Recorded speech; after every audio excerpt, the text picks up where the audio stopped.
What's up, boys? Shock City back with another video, bringing you some 2K news.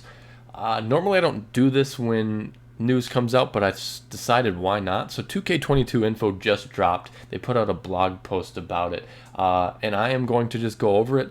I would love to hear your thoughts in the comments and what you think. L, W, just if you like any of the tweaks that you hear, etc.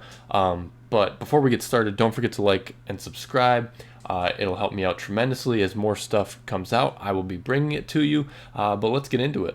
They put out a blog post, and it just says NBA 2K22 is about to tip off. Got some exciting news to share. Release date September 10th. We knew that.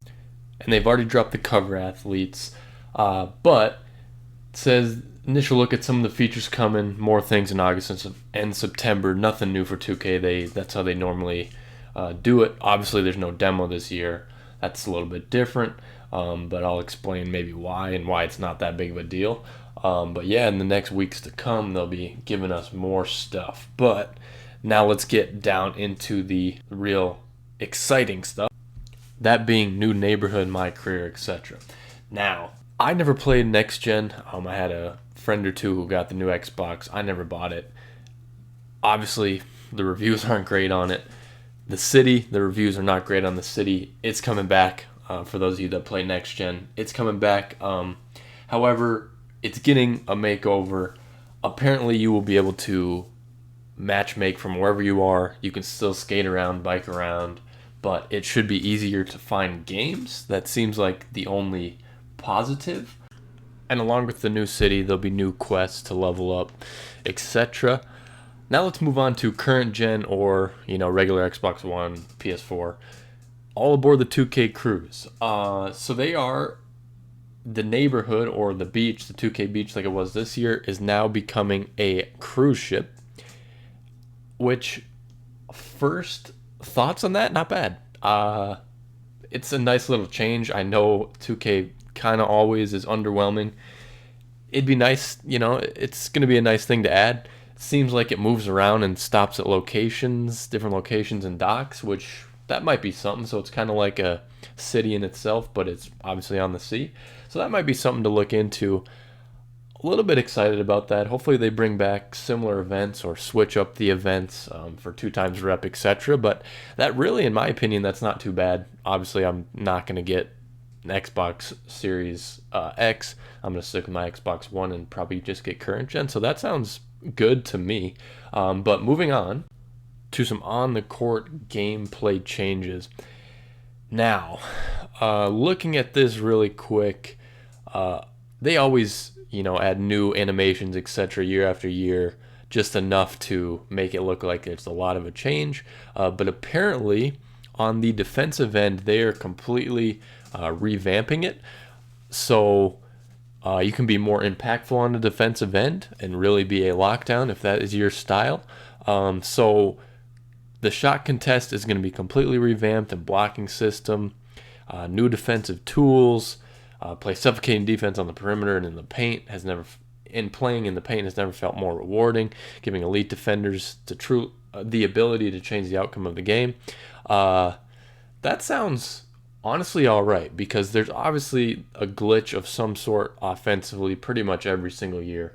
So if the defense can counter that, that's pretty exciting. Offensively, I'm sure they're adding new animations and breaking down these defenders off the dribble, new combos, shooting, maybe making it shooting. I'm not entirely sure they're going to do, but it's going to be probably similar, but not a ton really has changed on the offensive side from the looks of it. This hints at there might be more of a skill gap for those really skilled and unskilled players. It takes a lot more IQ and skill wise on the sticks to separate yourself. We'll see.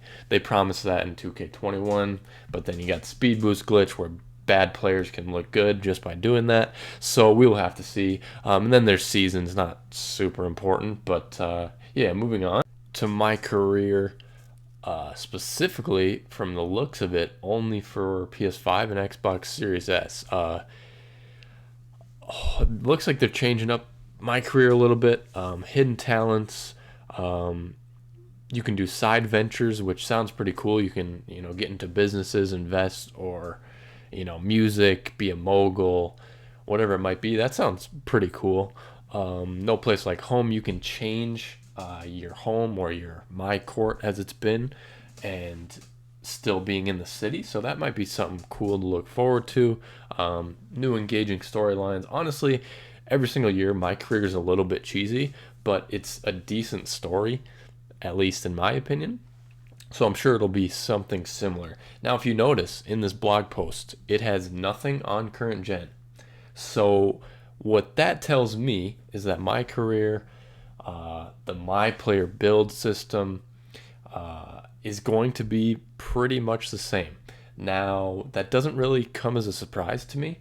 In 2K20, we had the updated build system, and then they brought it right back in 21. So for the third year in a row, looks like we are getting the same build system. As long as they tweak a few things as far as, speed boost glitch, or just so everyone is not a playmaking shot creator, I'll be happy with that. I don't mind. Like, I built an offensive threat this year, and that was really my main build. In twos, I played with a 3-level scorer who is kind of secretly a glass lock. And that seemed to work out well. I didn't see many of those.